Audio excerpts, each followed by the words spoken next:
Hello students, this is Kalyan and welcome to your own YouTube channel Kalyan teaching centre. আজ আমরা class 9-এ lesson 3-তে যে কবিতাটা রয়েছে autumn, যেটা লিখেছেন জন ক্লেয়ার, এটাকে আমরা লাইন বাই লাইন আলোচনা করে পড়ব। তো চলো ভিডিওটি শুরু করা যাক।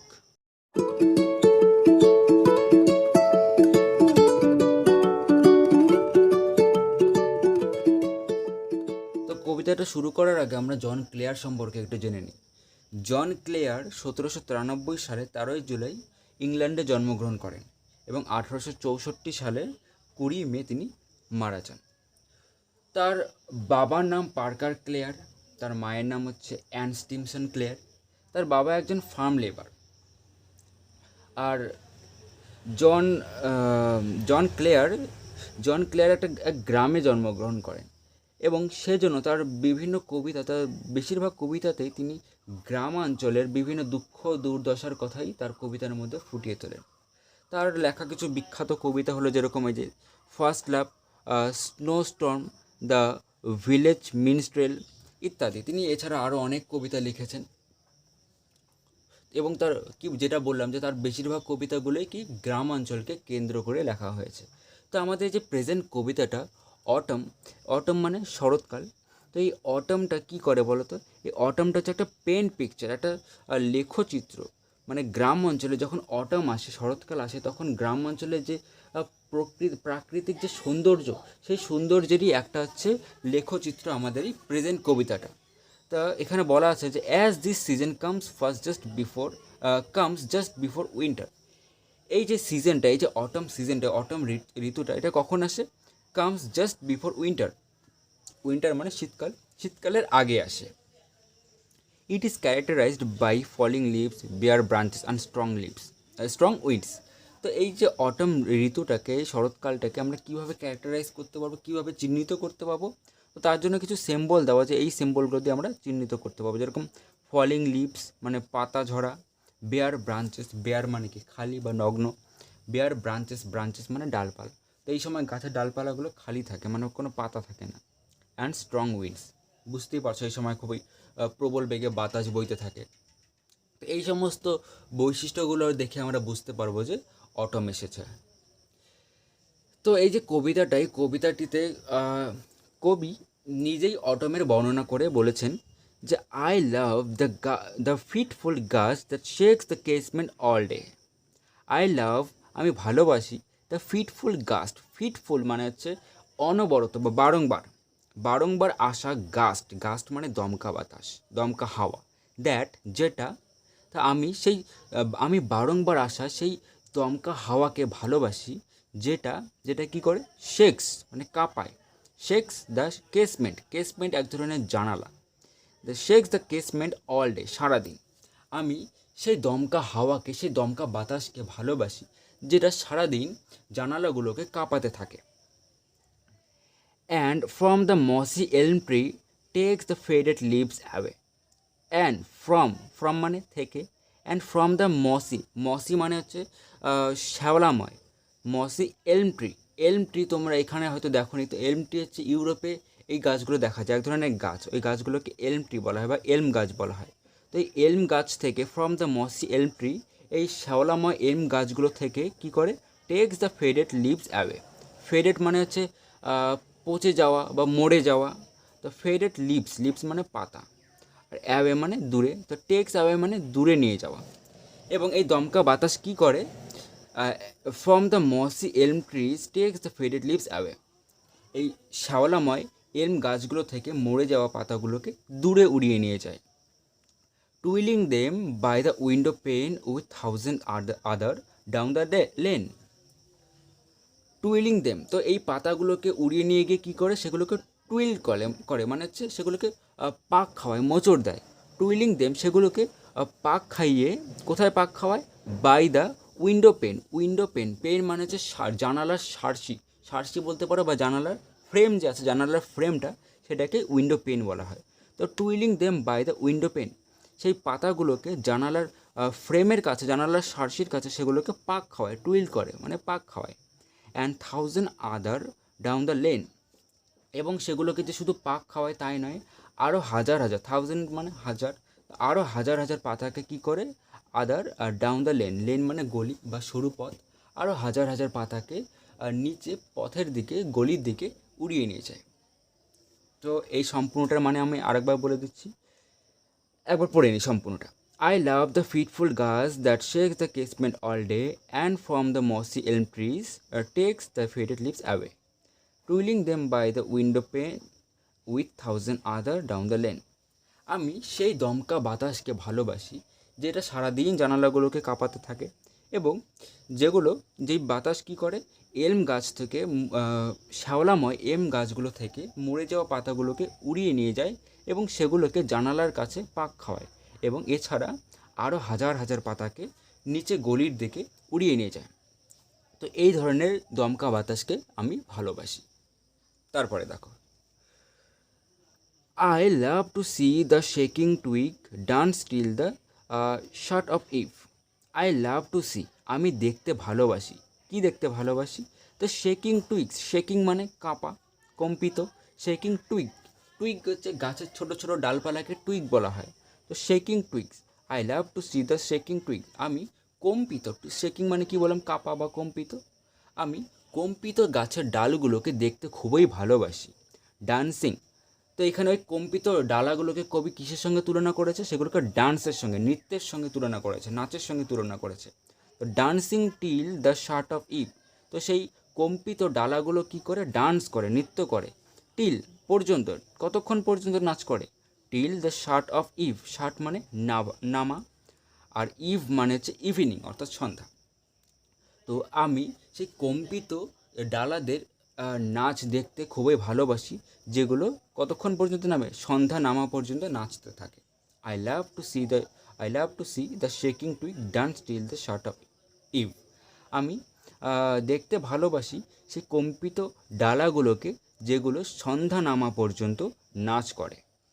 The sparrow on the cottage rig whose chirp would make believe, the sparrow, sparrow মানে চড়ুই পাখি, the sparrow on the cottage, cottage মানে কুটির, আর রিগ মানে হচ্ছে বলতে পারো কুটিরের চাল বা কুটিরের ছাদ। তো the sparrow on the cottage rig মানে কুটিরের চালে যে চড়ুই পাখিটা আছে, হুজ ক্রিপ, হুজ মানে যার, যার বলতে কার? ওই স্প্যারোর কথা বলা আছে, যে যার চির্প, চির্প মানে চিয়ার্প, এর মানে হচ্ছে কিচিরমিচির মানে পাখির ডাক। তো whose chirp would make believe, would make believe, believe মানে বিশ্বাস করা, আর উড মেক বিলিভ মানে বিশ্বাস করাবে। তো the sparrow on the cottage rig whose chirp would make believe, তো কুটিরের চালের মধ্যে থাকা চড়ুই পাখিটি যার কিচিরমিচির এটা বিশ্বাস করাবে যে that spring was just now flattering by in summer's lap with flowers to lie. তো এই যে পাখির কিচিরমিচির, এই চড়ুই পাখির কিচিরমিচির কী বিশ্বাস করাবে? এটাই বিশ্বাস করাবে যে spring was just now flattering by, flattering মানে প্রতারণা করা বা ছলনা করা, আর ফ্ল্যাটারিং বাই মানে ছলনা করে চলে যাওয়া। স্প্রিং, স্প্রিং মানে বসন্তকাল, spring was just now flattering by, বসন্তকাল এইমাত্র ছলনা করে চলে গেল। কোথায় চলে গেল? ইন সামার্স ল্যাপ, ল্যাপ মানে কোল, তো ইন সামার্স ল্যাপ অর্থাৎ গ্রীষ্মের কোলে ছলনা করে চলে গেল। কে চলে গেল? স্প্রিং অর্থাৎ বসন্তকাল। উইথ ফ্লাওয়ার্স, উইথ মানে সঙ্গে, তো কাকে সঙ্গে নিয়ে গিয়েছে? স্প্রিং কাকে সঙ্গে নিয়ে গিয়েছে? ফ্লাওয়ার্স অর্থাৎ ফুলেদেরকে সঙ্গে নিয়ে গেছে। কিসের জন্য গিয়েছে? টু লাই, লাই মানে শুতে বা ঘুমোতে। তো এই কুটিরের চালের মধ্যে থাকা চড়ুই পাখির কিচিরমিচির এটা বিশ্বাস করিয়ে দেয়, এটা বুঝিয়ে দেয় যে বসন্তকাল এইমাত্র ছলনা, ফুলেদেরকে সঙ্গে নিয়ে ছলনা করে গ্রীষ্মের কোলে ঘুমোতে গিয়েছে। বোঝা গেল? খুব সুন্দর একটা লাইন। তো আমরা স্ট্যান্ডাটাকে আরেকবার পড়ে নিচ্ছি। I love to see the shaking twig dance till the shut of eve, the sparrow on the cottage rig whose cheer would make believe that spring was just now flattering by in summer's lap with flowers to lie. তো আমি সেই কম্পিত গাছের ডালাগুলোকে দেখতে ভালোবাসি যেগুলো সন্ধে নামা পর্যন্ত নাচ করে, এবং কুটিরের চালে বসে থাকা চড়ুই পাখির কিচিরমিচির এটা বুঝিয়ে দেয়, এটা বিশ্বাস করিয়ে দেয় যে বসন্তকাল এইমাত্র ফুলেদেরকে সাথে নিয়ে ছলনা করে গ্রীষ্মের কোলে ঘুমোতে গিয়েছে। তো দেখো আমি প্রত্যেকটা ওয়ার্ডকে ধরে ধরে তোমাদেরকে পড়াচ্ছি। তোমরা এখানে যে সমস্ত ওয়ার্ডের মানেগুলো জানো না, সেই ওয়ার্ডগুলোর নিচে বা উপরে তোমরা চেষ্টা করবে ছোটো ছোটো করে তার মানেগুলো লিখে নেওয়ার। এতে হবে কি, তোমরা যখন সেই গল্পটা বা সেই কবিতাটা তোমরা যখন পড়বে, তখন সেই ওয়ার্ড মিনিংয়ের সাহায্য নিয়ে তোমরা পড়তে পারবে, মানে তখন বঙ্গানুবাদটা তোমরা ভুলবে না। আর চেষ্টা করবে নোট বই থেকে, তোমরা নোট বই থেকে অনেকেই কিন্তু শুধু বঙ্গানুবাদ পড়ো, তো বঙ্গানুবাদ না পড়ে তোমরা চেষ্টা করবে নোট বই থেকে গল্প বা কবিতার যে ওয়ার্ড মিনিংগুলো, তো শব্দার্থগুলো দেওয়া, সেই শব্দার্থগুলো পড়ে নিজে থেকে বঙ্গানুবাদ তৈরি করতে। তোমরা নোট বই থেকে বঙ্গানুবাদ মুখস্থ না করে নিজে থেকে শব্দার্থ পড়ে বঙ্গানুবাদ তৈরি করার চেষ্টা করবে। এতে তোমাদের খুবই হেল্প হবে। পরে পরীক্ষায় যখন আনসিনগুলো দেয়, আনসিন তো আর বই থেকে দেয় না, আনসিন বাইরে থেকে দেয়, তো আনসিনগুলো সলভ করতে এবং আনসিনে যে সমস্ত প্রশ্নগুলো দেয়, সেই প্রশ্নের উত্তরগুলো লিখতে তোমাদের সুবিধা হবে। বুঝতে পারলে? কারণ তোমাদের ভোকাবুলারি যত ভালো থাকবে, আনসিন তোমরা তত বেটারলি সেটাকে এক্সপ্লেন করতে পারবে, তত ভালো করে সেটার অ্যান্সারগুলো তোমরা অ্যাটেন্ড করতে পারবে। তো দেখো, তারপরে স্ট্যান্ডারটা দেখো। I love to see the cottage smoke curl upward through the naked trees. I love to see, আমি দেখতে ভালোবাসি। তো কী দেখতে ভালোবাসি? দ্য কটেজ স্মোক, মানে কুটিরের ধোঁয়া। কুটিরের ধোঁয়া বলতে আমাদের ভারতবর্ষে হয়তো দেখা যায় না, কিন্তু ওয়েস্টার্ন কান্ট্রিজগুলোতে কী হয় বলো তো, মানে যেই সমস্ত দেশগুলোতে মানে শীতবহুল দেশ, মানে বছরের বেশিরভাগ সময়ই শীতকাল থাকে, ঠান্ডা থাকে, সেই সমস্ত দেশে কী করে, ওদের ছোটো ছোটো কুটির ঘর হোক বা বড় বড় অট্টালিকা হোক, সেগুলোর মধ্যে একটা চিমনি দেওয়া থাকে। সেই চিমনি দিয়ে সেই ঘরের ভিতর থেকে ধোঁয়াগুলো বের হয়ে যায়। কারণ তারা কী করে, শীতের সময় তারা ঘরের ভিতরে আগুন জ্বালায়, ছোটো একটা ফায়ার প্লেস থাকে, সেখানে তারা আগুন জ্বালায় এবং সে আর কি নিজেদেরকে গরম রাখা, শীতের হাত থেকে নিজেদেরকে রক্ষা করার জন্য এবং শরীরকে গরম রাখার জন্য তারা একটা ফায়ার প্লেসে আগুন জ্বালায়। এবং সেই আগুনের ধোঁয়াটা যাতে বাইরে বেরোতে পারে, সেটা বের হওয়ার জন্য একটা পার্টিকুলার চিমনি তারা বানিয়ে দেয়, সেই চিমনি দিয়ে ধোঁয়াটা বের হয়ে যায়। তো সেই ধোঁয়ার কথা এখানে বলা হয়েছে যে I love to see the cottage smoke, আমি কুটির থেকে নির্গত সেই ধোঁয়াকে দেখতে খুবই ভালোবাসি। কার্ল আপওয়ার্ড, কার্ল মানে পাক খাওয়া, যেটা পাক খায়, আপওয়ার্ড মানে ওপরের দিকে, কার্ল আপওয়ার্ড মানে পাক খেতে খেতে উপরে ওঠা। I love to see the cottage smoke curl upward, আমি কুটির থেকে নির্গত সেই ধোঁয়াকে দেখতে খুবই ভালোবাসি, যেটা পাক খেয়ে উপরে ওঠে। থ্রু মানে এখানে বলতে পারো দিকে, তো থ্রু কার দিকে যায়?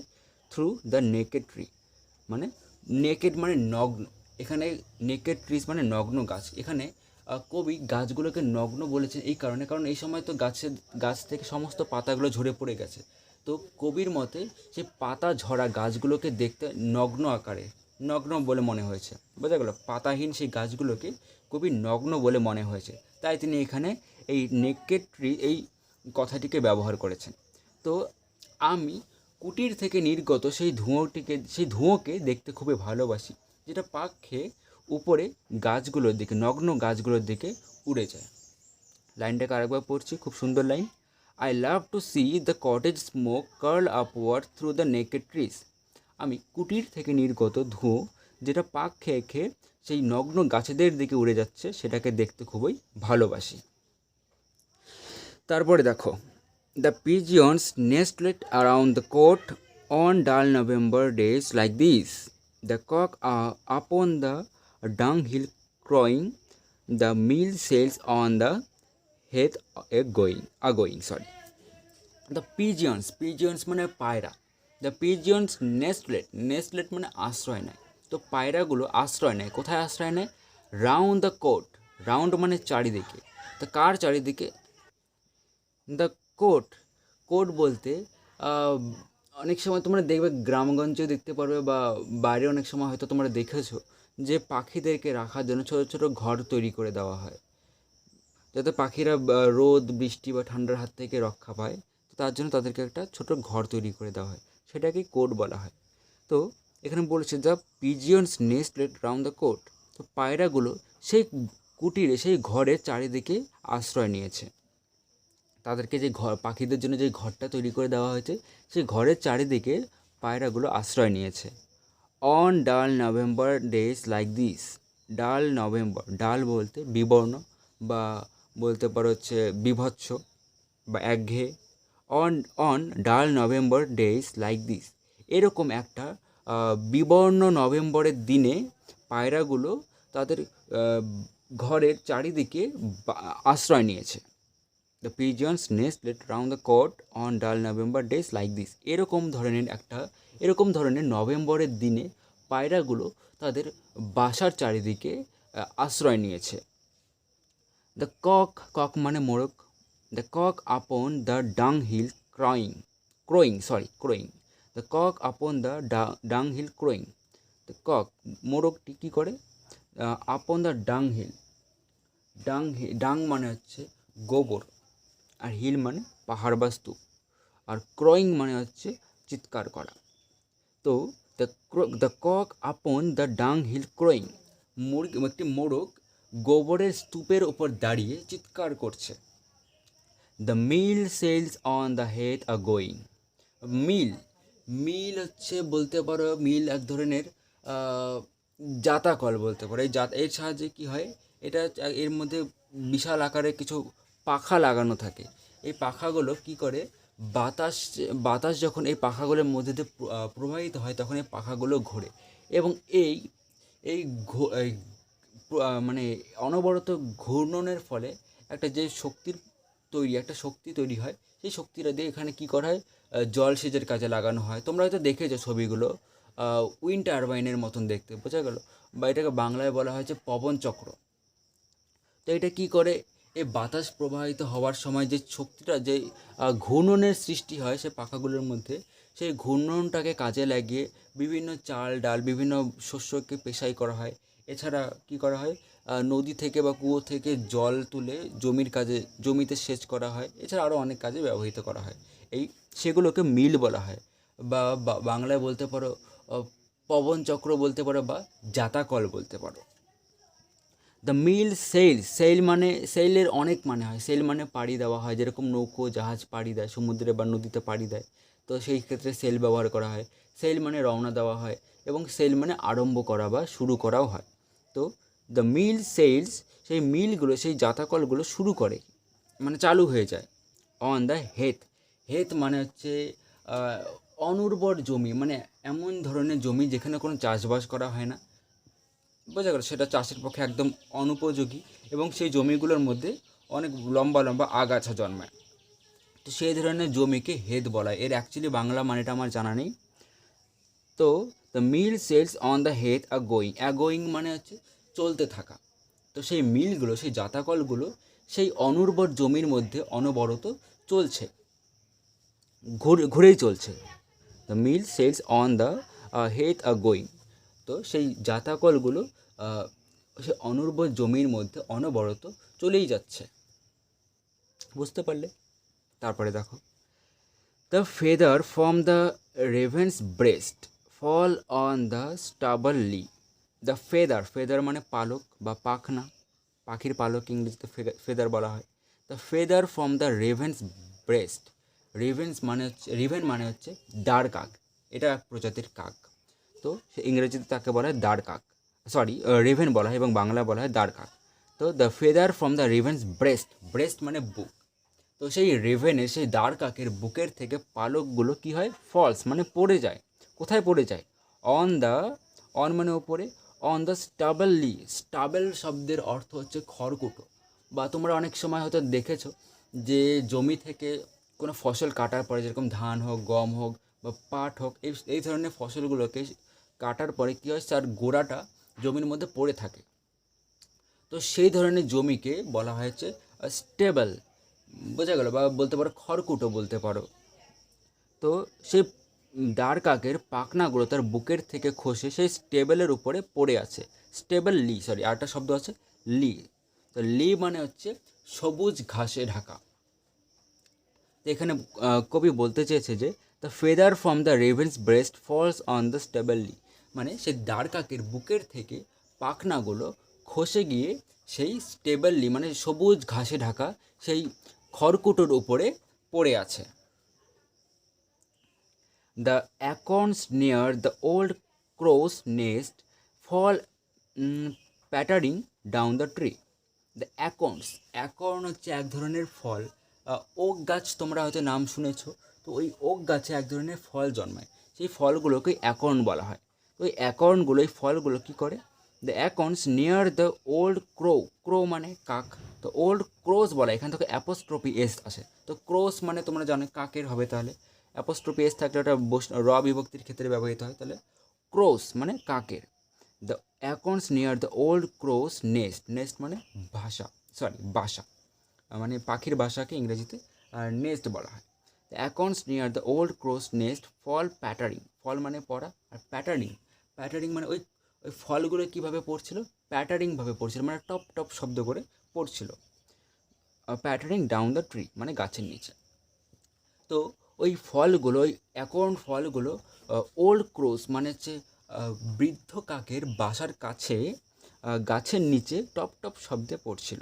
The acorns near the old crow's nest মানে সেই বৃদ্ধ কাকের বাসার কাছে, নিয়ার মানে কাছে, বৃদ্ধ কাকের বাসার কাছে ফল পড়ছিল, প্যাটারিং টপ টপ শব্দ করে পড়ছিল, ডাউন দ্য ট্রি গাছের নিচে, টপ টপ শব্দ করে গাছের নিচে পড়ছিল। The grunting pigs that wait for all scrabble and hurry where they fall. The grunting pigs, grunting হচ্ছে আগে বলিনি, পিগস মানে হচ্ছে শুয়োর, আর হচ্ছে গ্রান্টিং মানে হচ্ছে শুয়োরের ডাককে গ্রান্টিং বলা হয়। যেরকম কুকুরের ডাককে কি বলা হয়, বার্ক বলা হয়, বার্ক মানে কুকুরের ডাক বা ঘেউ ঘেউ। তো সেরকম শুকরের ডাককে বলা হয় গ্রান্টিং।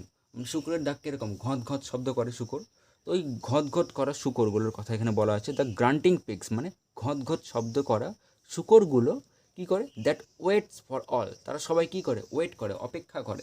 কিসের জন্য অপেক্ষা করে, সেই শুকরগুলো কিসের জন্য অপেক্ষা করে, স্ক্রাবেল অ্যান্ড হারি হোয়ার দ্য ফল।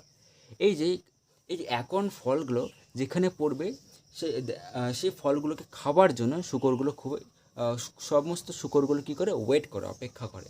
এটা বলা হয় যে এখন ফলগুলো মানে ওক গাছের ফলগুলো নাকি শুকররা খেতে খুবই ভালোবাসে। তো সেই ফলগুলোকে খাওয়ার জন্য শুকরগুলো সবাই ঘঁট ঘঁট শব্দ করে অপেক্ষা করছিল।